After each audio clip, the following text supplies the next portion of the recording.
Welcome back, friends, to another amazing episode of the Fit Life Orange County. And before I tee up today's guest, I want to give you a friendly reminder to give us a like and subscribe on YouTube. Give us an amazing review at iTunes. That way we can keep producing this content for you for free. So now to tee up today's guest, who's a dear friend of mine, who's been my mental health coach, my therapist since 2016, and so many changes positively have happened because of his help and presence. And today you are going to learn the number one strategy, how to overcome your mental health and really achieve the bliss, the peace, and the success that you deserve. So Dr. Kevin Downing, welcome to the show. Welcome to the Fit Life Orange County, a show dedicated to busy men and women focused on taking back control of their fitness and their lives with the help from ideas and programs from local experts here in Orange County. Here are your hosts, Bryce Henson and Jake Stewart. Welcome back, friends, to another amazing episode. And Dr. Kevin Downing, my friend, welcome to the show. Thank you. Good to be here. All right. Well, this one, my friends, is a special episode for me because this is going to be talking about mental coaching and mental health. And Dr. Kevin has been my mental coach and therapist, probably since 2016, on and off throughout the years, and has helped me so much. So I know other people are in pain too. Let's face it, we just went through a global pandemic and just the challenges and trials in life. So excited to really showcase you and Dr. Kevin. And my first question is really, how did you get into the mental care health field? How did you get into therapy? And really, what's the origin story of your practice at Turning Point? Well, I'll tell you a little story. When I was a child, I have a younger sister, and my younger sister would bring home stray animals, dogs, cats. She even brought home a horse one time. Wow, got to belong to somebody. I would bring home stray people. One time there was this young mom, she's probably 18, 19 years old. She had this infant and she was just homeless. I said, this was before homeless was a big thing. I brought her home and I said, Mom, we got to help her out. I mean, look, my mom, I can remember my mom cooking and making her an omelet, all right, we'll help her out. So it's very interesting when you look at the life of therapists, and we've trained about 1,000 therapists throughout the years through their 3,000 hours and all that. They're all over the world now. But you'll find that the therapists are middle children. And I was literally a middle child. I had an older brother and I had a younger sister. And so at a very early age, we find that therapists typically learn how to navigate relationships, sometimes very difficult relationships at very early ages. So when did you start your family practice? Oh, it's about 4 years old, something like that. But it's also just, my parents were also just really gracious, giving people. And maybe even especially after all the kids were gone, they would still take in people. They would help people. They were just very, very giving people. And I saw that. And I think that had an influence on me as well, too. I worked with kids, worked with junior high kids in troubled areas. I was La Puente. It was that part of that was troubled for sure. Then I just found out, hey, I really want to work with people. I don't need to work with large groups of people. And so one thing just kind of led to another. And, I found out, I can get a master's degree in marriage and family. Eventually got my PhD in clinical psychology. And my business partner of many, many years, Peter Robbins, who's on the other side of the wall over there, we've been at it. We started, believe it or not, long time, 1983. That's what we found. We were just youngins way back then. So either we're really stubborn or we're really smart, or I don't know, but we just stay after it. So Well, a little bit of both, probably, both stubborn and smart, because you definitely are very intelligent. And not to shine a light, but I was going to say 1983, that was the year I was born. So you've been at it for close to 40 years. Yeah, close to 40 years. We get on 40 years. Yeah. So. Well, oh, go ahead. Did I cut you off? Well, we just been able to do so much. We worked in hospitals. We had a radio show for about 10 years. We would consult at ERs, emergency rooms. And so, man, you never get bored. I mean, there's just people are always interesting, always fascinating. Just it's incredible. Yeah, absolutely. It's a privilege to do what I do. Well, you clearly love it, and it's a labor of love, and I can just say that from firsthand experience, just in working with you for many years now. So I want to acknowledge you for that. But kind of diving in a little bit more, what would you say, Dr. Kevin? And you can talk about your practice, but also you specifically. What's your area of expertise? What services do you provide? And then I would say, what do you do exceptionally well? And I'm certainly going to chime in, after you deliver, just to give some more accolades and reaffirmation. But curious from your perspective. Well, for myself and for our team here, we're in Fullerton, and then we have other satellite locations. But we definitely do the common colds of mental health, which are depression and anxiety. We do lots of that. We do a tremendous amount of couple therapy. There are many marriage and family therapists that don't do couple therapy. It's hard. It's more difficult. It's a different animal altogether. I think we do it well, and I think we really enjoy doing it. And what else? Addictions, trauma. I deal with people who have chronic pain, chronic illness, chronic injury, those kinds of things. So, like I say, it's not boring. It's kind of the whole gamut.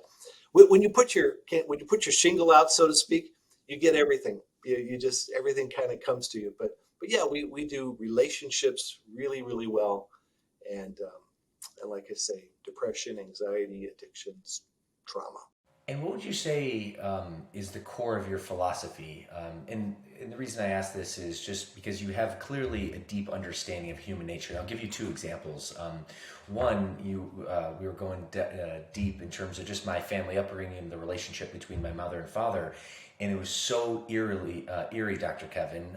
Before you met my mother or my wife, you literally described the relationship between my mother and my father, just in terms of the addiction patterns that my father had and just the relationship, give and take, to a T, like literally to a T, without ever knowing them. So there's clearly like a deep understanding of human nature. So I would love for you to kind of talk about that, just to get a better understanding of how you're able to really help someone with a mental health issue. Well, after you've been at it for a while, you kind of get it. You see, there's patterns, and when you have addiction, or when you have this kind of problem or that kind of problem, you can kind of almost spell out how things are going to go. But in terms of my philosophy, I like to be really practical. I like for things to be goal driven. And I like it when people have a goal and they want to go towards it. And that becomes, with the interns, I say, hey, this is kind of your doorway to therapy. And if you get lost, you go back to that door and you reestablish goals or review goals, that kind of thing. So that's really important. But there's a lot more to the philosophy. Wow, where to start? Motivation is really important. There are some people who are just really, really hungry to grow, and they're going to do well. They're going to do really well. Other people are a little bit more hesitant, but then they start to get the taste of it, and that's really a good thing. And hopefully people get hooked on personal growth. It doesn't have to be professional therapy, but just personal growth. And it is kind of infectious. It really is. The more you grow, the easier life gets. And it doesn't mean that there aren't tragedies and traumas that come in and so forth. But typically we'll find people who are really, really hard and get really, really poor results, particularly in their personal relationships. It could be their work relationships as well, too. And we want to help people not work so hard and get fantastically better results. Well, that's impossible. No, it is possible. It's really, and the difference is it's skill. If you're really skillful at being married, for instance, it's going to be an easier ride. You're going to have better success at it because you have an idea of what you're doing. Just because you want something doesn't mean that you have the skill to do it. I know that's not very elementary, but it's true. I always say, I want a yacht. I want a yacht. I don't have any money. I don't have any planning. I'm not going to get a yacht. I mean, it's just not going to happen. But if I got really serious about it, it may come into fruition. And this is the reason I say that is because this is the way we need to be with our personal relationships and our personal mental health. We need to be proactive with it. We need to have we don't want just a wish. We want to have a plan, man. We want to execute this thing. We want to move forward on it, and that's where we see success. So there's a little bit about my philosophy there. Absolutely. Well, I actually want to share a story and curious if you can kind of deconstruct the why. And I think there's probably a good learning lesson for our audience. And it's interesting. We're in the coaching. I'm in the coaching space from fitness, nutrition, and mindset perspective. But really, I view you as my mental health coach as well. And when we met in 2016, introduced through a mutual friend, I had a few things, and one, I'm an addict and recovering alcoholic, as you know, and speak openly about that. And certainly, your work has helped me, with that. But one of the first things that we talked about, and my focus wasn't actually even to dive into my parents' relationship and dive into the relationship with my father, but I hadn't seen my father since the early 1990s. So it's been nearly 30 years now, and at the time it was about 25 years because we were chatting 5 years ago. While it wasn't ever my intention to reach out to my father and kind of, explore that relationship, I will never forget, as you were kind of deconstructing my story and, working with me through, some addiction things and really my family upbringing and whatnot. In your observation, understanding the kind of trauma that happened to my family and my father and my mom had to escape, with her 3 kids. One of the things that you requested and really gave me directive to do was actually to reach out to my father after, at that point, being 25 years. And at first, if you remember, I was so shocked. I was in shock and awe. I didn't even know what to actually make of it. And ultimately, after I pondered and simmered on it for a few weeks, I ended up reaching out, and it turns out to be a very anticlimactic story. I ended up reaching out and having a conversation with him after 25 years. But ultimately, I walked away from that experience feeling so much more confidence and empowered, even though it wasn't in the forefront of me. The big learning lesson that I took away from that is just because if someone treats you one way, and if it's a bad way as an example, doesn't mean you need to treat them in that same way. And that was one takeaway of many. But I'm curious, actually, and I never actually asked you this direct question, like, how did you know that I needed to reach out? And I guess from a philosophical perspective, or just really deconstructing a human behavior perspective, how did you know that was going to be valuable? And hopefully there's some learning lessons for our audience from a mental health coaching perspective. It just takes a tremendous amount of internal, emotional, psychic type energy to cut somebody off. We see this, this is like the big gun at the head. I'm going to write you off. I'll never talk to you again. This relational cutoff geographically, far away. And as you know, I'm a bigger proponent of maybe just edited relationships. Maybe we're not going to be super close, but at least we'll have a few cards or something, or a text every once in a blue moon or something. That takes fantastically less energy. The other thing for you is that there was a family dance that was established. Every family has their dance, has their pattern, their way of interacting or not interacting with each other, and your parents or your dad set that for you. And for you, I wanted you to set that for you, right? And you see, you walked away with more confidence because you led the dance. You said, no. Repeat after me. No. I'm not going to repeat after you. You're not my blueprint.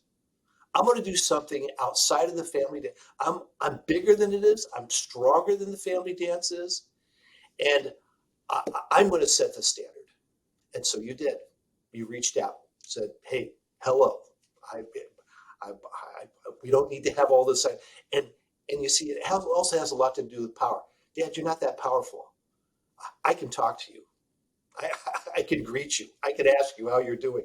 You may not respond much or whatnot, but I can initiate with you. And so you broke the family dance. And sometimes that's the biggest change that people can ever make in their life, is to just not do the repeat after me kind of a thing. I'm going to do something fantastically different. Who did I have the other day? I was talking with somebody. Yeah, my father was this way, very, very absent. My mom a bit. But then when I was about 14 years old, I got this stepmother. She was unbelievable. And I said, "Do you want to have a family like your stepmother? Like she's kind of the paradigm?" "Oh yeah. That's what I want." All right, so you set the dance. You do it. How was your stepmother different than your mother, your biological mother and father? Oh, she greeted, she hugged, she was warm, she She would encourage. Oh, okay, so that's what you want. Yeah, there you go. That's you. That's the real you. You don't have to do repeat after me. And as you know, Bryce, it takes a tremendous amount of courage. I mean, there's going to be a lightning bolt that comes out of the sky. If if I violate these rules, they just feel so powerful and so entrenched. And so it takes a lot of courage. It's not for everybody, but for those that do it, wow, it's so freeing. It's really a freeing thing. So that's what I wanted for you. I wanted you to have your own personal power. I wanted you to set the dance. I wanted you to have more power than your family of origin. And you stepped out and you did it. And you walked away with confidence. Woo, yes. I certainly did, and I didn't really understand it at the time, but going through that process, holy smokes, when I got on the other side, it was just like a weight of the world had lifted. And even though the actual outcome was, if you were to look outside in, very anticlimactic, I walked away empowered, more confident, more energized, and with more clarity. So I really appreciate that, and just wanted to, one, acknowledge you, but also showcase just, the power of, getting a mindset coach and really leaning into discomfort. And that's the same, for with your physical body. That's the same with your nutrition, because that's really what the bliss is on the other side of that challenge. Somebody may be listening and they say, well, isn't there ever a time where you just write somebody off? I mean, they're just so bad. And I would say, yes. Yeah. I mean, somebody, and I know it's horrific and it's extreme, but yeah, when a parent tries to kill a child, that has happened. Certainly, radical abuse, sexual abuse, this kind of stuff. Yeah. You're not my dad. You're not my mom. No, I'm not, I don't even want to pretend. There are times. However, what I find is that in the vast majority of the times, just some relational boundaries will do. You don't have to write somebody off. And if that gives you an extra edge and an extra sense of power, even though initially that feels like, oh, really uncomfortable, that could be really healing for you. Awesome. Well, I appreciate that insight. What's up, my friend? Coach Bryce here. Now, you might know me as the co-host of this podcast and the owner of Mission Viejo Fit Body. But what many people don't know is that I began my journey as a fitness transformation story. You see, circuit training and nutrition coaching absolutely changed my life after being overweight with a diet of mainly fast food in my late teens. Now, upon my fitness transformation in early 2007, yes, I gained a much better physique as I was overweight and lacked lean muscle. But way more than burning fat and building lean muscle, I increased my confidence, my energy, and my vibrancy to live life. And it's for these reasons that many people join our boot camp. In fact, with our Ultimate Transformation Program, we guarantee that you will lose at least 15 pounds in 12 weeks, or your program is free until you do. Now go ahead and visit our website at missionviejofitbody.com. Now thanks, and back to the show. Moving on, next question I have for you, Dr. Kevin. And interesting, we've been through a really challenging 2+ years as a world, right? With the global pandemic, specifically COVID, many mental health issues in the news. So I'm just curious from your perspective, kind of what's the climate in terms of mental health these days? And really, what have you seen some big challenges that, your clients have been through during COVID, and maybe some recommendations on how to overcome those challenges? I guess we saw it most with our kids, and we had some kids that are just really verbal, very social, really out there, and they hung on for about a year, and then they started really bouncing off the walls. So they really, really struggled. Your social, outgoing kids, elementary school, junior high, high school, all of that. The isolation, really, really tough. For many couples, also a lot of stress. Now we're home, we're working, we're trying to work, and we're trying to manage kids at the same time, and just not used to that much contact with each other. And so I don't know if I actually saw, maybe I saw one or two, but overall, the statistics I understand, domestic violence went up, conflict went up in couples, that kind of thing, depression.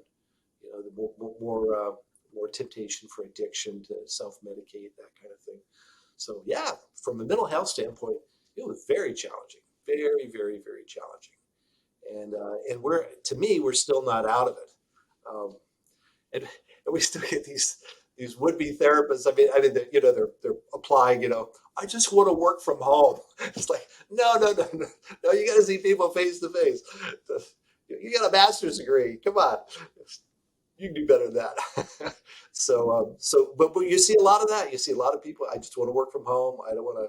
So they even want to self-isolate. So, but to answer your question in terms of healing, get out there, enjoy social contact, get back into the groups that you were in, the supports you were in, start re-nurturing the friendships that you had that you lost and let go through all of it. Get back to your social settings. It's time to do it. And it's really, really healthy. We need friends. We are social creatures. And if you want to torture a human being, what do? You put them in solitary confinement. That's what you do. And there we struggle for our mental health, for our mental sanity, right? So we need to make sure we don't put ourselves into solitary confinement. We say your thoughts and the four walls are a bad combination, right? Right? Yeah, we need to bounce our ideas off of other people, healthy people, right? And if we get too much time where it's just us and the four walls, the wheels start falling off. We really struggle as human beings. Yeah. So speaking of struggling human beings, and I know you mentioned that you service a wide type of clientele, but what would you say is the average person off the street that comes to you? What sort of issues they have? And then also, and I know that's kind of a generality, but I'm curious on the solution, right? And also, and from your experience, as you're working with someone, and I'm curious to know what the solution is, like, how frequently you meet with them and really what that looks like, but also some commonalities of the most successful clients you have that really turn a corner and you can help, and also maybe some commonalities of the clients that really just never tap into your coaching, so that way our audience can really know what to look out for and what to gravitate towards. I don't know if there's a common client out there, except for the fact that everybody who comes has got a level of courage. It just takes courage to say, hey, look, I'm struggling here and I got something that I really want to deal with, and I'm willing to put it out on the table and grow. And sometimes, like we see in the business world, sometimes it's a deep desire to grow. More often, it's because our back is up against the wall. I'm going to lose my marriage, or my child is kind of going off the rails here, or I've got so much depression, I can't function like I want to function. So that's kind of a commonality. There's a personal drive. There's a hunger for personal growth, and I just love that. And I have nothing but respect for people who have that kind of courage. It's my privilege to work with them each and every day. Just a total privilege. Your other question was on commonalities with people who grow. There's a level of risk taking. And you were talking about also stories. I'll tell you a quick story. I had a couple who came to me, professionals, well-trained people, nice careers, the whole deal. 3 young kids, married. The wife says, I just can't ever imagine feeling in love. I just can't imagine. I can't mentally get myself. And this is something that we hear, somewhat frequently. And sure enough, she hung with it. They worked on their skills, worked on their communication. She fell in love with him. That was the coolest thing. Woo! Just, so awesome. And that's why we do what we do. What's the worth? You have a couple who comes in, we're on the brink of divorce. We got 2 divorce attorneys, we're at it, and their marriage turns around. And the kids are not going to be children of divorce. What is that worth? Oh my God, it's just priceless, so it's just such a great joy. And another little side note here, it's amazing how many couples will throw in the towel quickly. And so sometimes it's not always the case, but fairly often I'll have couples who will come in, and again, they're on the brink of divorce. And I always ask, how's this marriage? How's this relationship? And so sometimes like it's the fourth session, fifth session. Pretty good. We had a good week.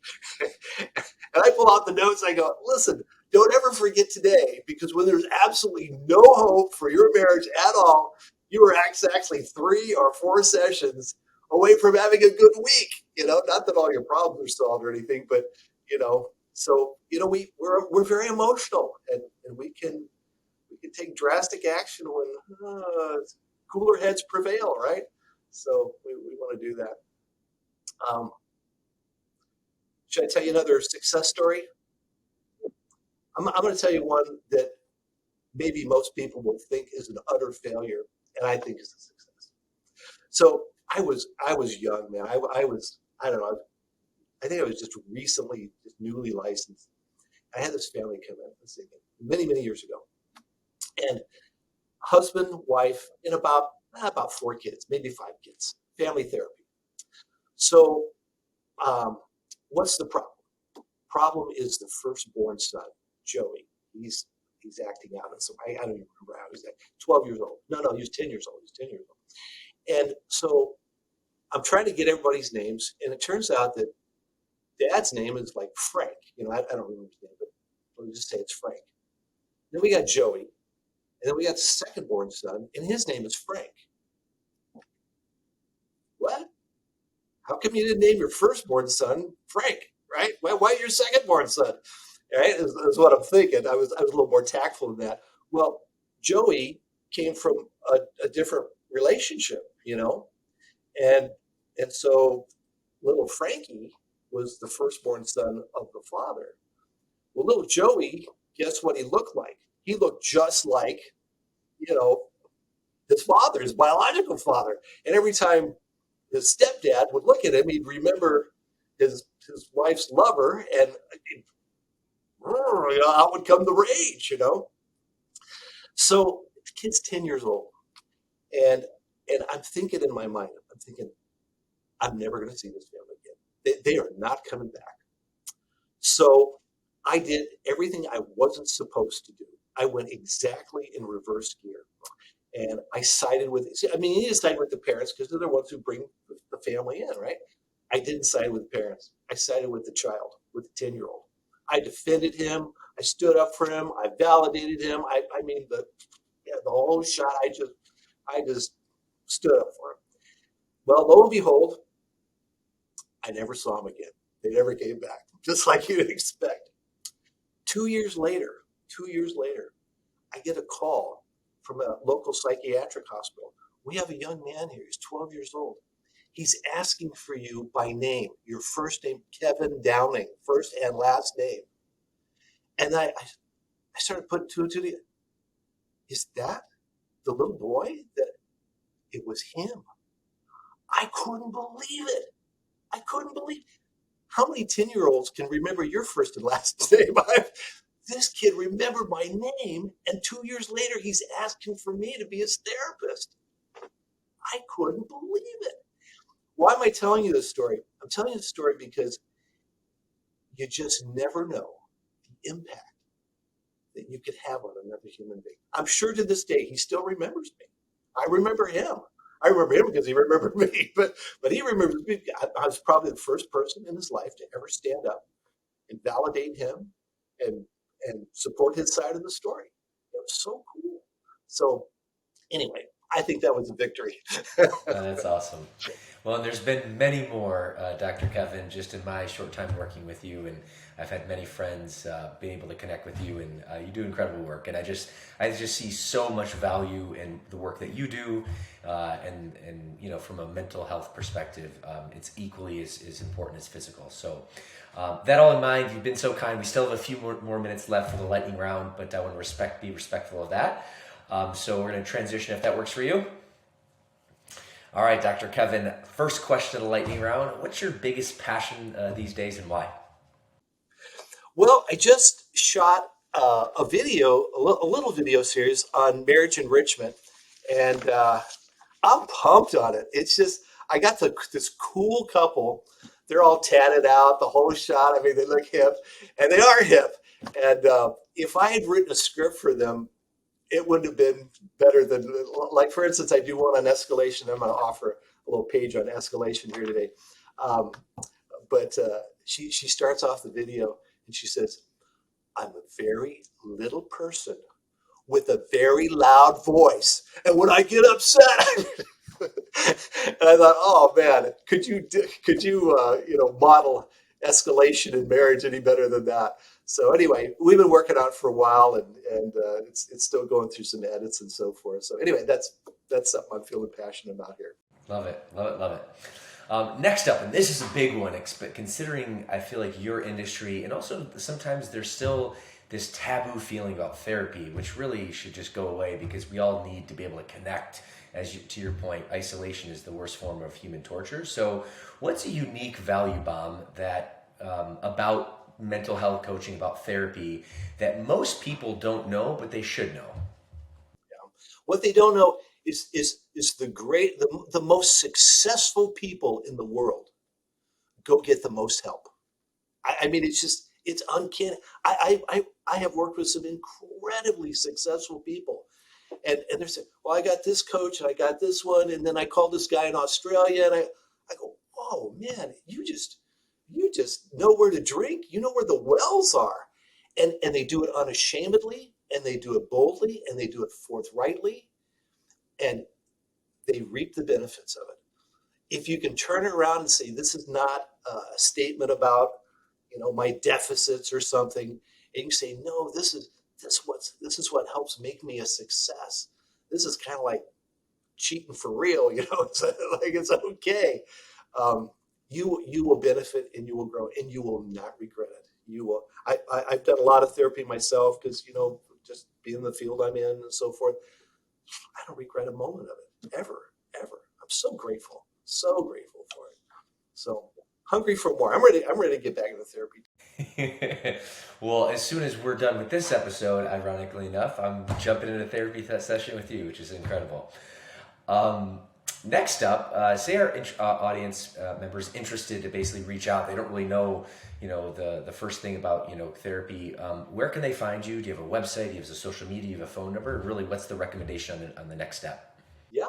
So you can come to our website. It's turningpointcounseling.org, turningpointcounseling.org. And we have lots of handouts and whatnot on various relational, mental health kind of topics. So you can get a little feel for us there. And you can also just call us. And we have an 800 number, 800-998-6329. And we have an office manager, and you can talk to her about the various therapists that we have and their availabilities. And if you're so inclined, you can set up a time, set up an appointment, and she'll send out your paperwork, and then you come to session. We can do it video, we can do it in person, however you like, and get the ball rolling. Awesome. Last two questions for you, and this is not necessarily around your coaching practice, if you will, but this is a local health and wellness show here in Orange County. You're based in North Orange County in Fullerton, but what's a favorite spot that you hang out either with your wife or your family outside your practice that could be a good little insight or recommendation for some of our viewers that live in Orange County, but there's a lot of places to see here? Yeah, we're real close to Old Town Fullerton, and there's lots of restaurants in there. Sometimes we go to the Spaghetti Factory or a Cellar, or one of those kind of restaurants. So there's just a whole bunch. So if you're hungry and you're looking for a place to eat, that's a pretty good hangout. Cool. All right. My last question for you, Dr. Kevin, and this is really just your parting piece of wisdom, and this is so important. I mean, even forget about all the chaos and the craziness of the world the last couple of years, but again, mental health and just making sure that you're on point, you're feeling good, you're acting good, you're thinking good is really important. What's your parting piece of wisdom for someone listening to this episode that they know something's wrong, they have some sort of pain point they've been thinking about, they've been stewing about for a while, they need some help, but they're hesitant, they're concerned, the stigma, whatever the case may be, is holding them back? What's your parting piece of wisdom? It's kind of like a physical problem. If your body's talking to you, you can sweep it under the rug for a while. Sometimes it just gets to be a bigger problem, sometimes a lot bigger problem. you're better off to go and get the help and address whatever your body's telling you. Well, your soul, your psyche, your spirit, your relationships, they're kind of the same ways too. They have these ouch, the lights are flashing. This is not right. I know something's not going good here. The faster you run to it, the faster you address it, the better you're going to feel, and the more progress, and the less mess you have to clean up. So yeah, just have the courage, jump off the diving board. All right, let me just give it a try here. Let me see how it goes. And if it doesn't, you can always change. You can find other things. Listening to your body is really, really important. Listening to your emotions and your relationships is really, really important. Listen, be aware, and respond, and life will go fantastically better. Well, amen to that, my friend, Mr. Dr. Kevin. And before we wrap for today, I just want to take the time to acknowledge you, not only for being on the show, but just being for the man who you are. I can say personally, you've helped me so much with relationship, challenges, also with my addictive personality and, my issue with alcohol. You definitely put me in the right direction to overcome that. And I can honestly say, I would not be the man I am today, and certainly is still on that growth path, so I have a long way to go, but I wouldn't be the CEO of Fit Body Bootcamp, our global international franchise, without the help that you've been able to provide me. So I want to take the time to acknowledge you for that, and thank you again for being on the show. And you are a very, very courageous man. You're in the right place. You're helping thousands of people. I personally have been helped by working out. I started when I was about 25, changed my life, just so changed my life working out. And I'm so thrilled that you're at the helm. I think people are in really, really good hands with you, Bryce. Well, thank you, Dr. Kevin. Well, my friends, I hope you got a ton of value. I know you did. I certainly did. And this episode is certainly special for me because I just think so many people need to hear this message. So please give us a like, give us a subscribe on YouTube, write us an awesome review on iTunes. Drop your biggest takeaway in the comments and really share this episode with someone in need because that's really what we're on this planet to do. So Dr. Kevin, thanks so much again, and we'll see you in the next episode. All right. Thanks so much. Thanks, Bryce.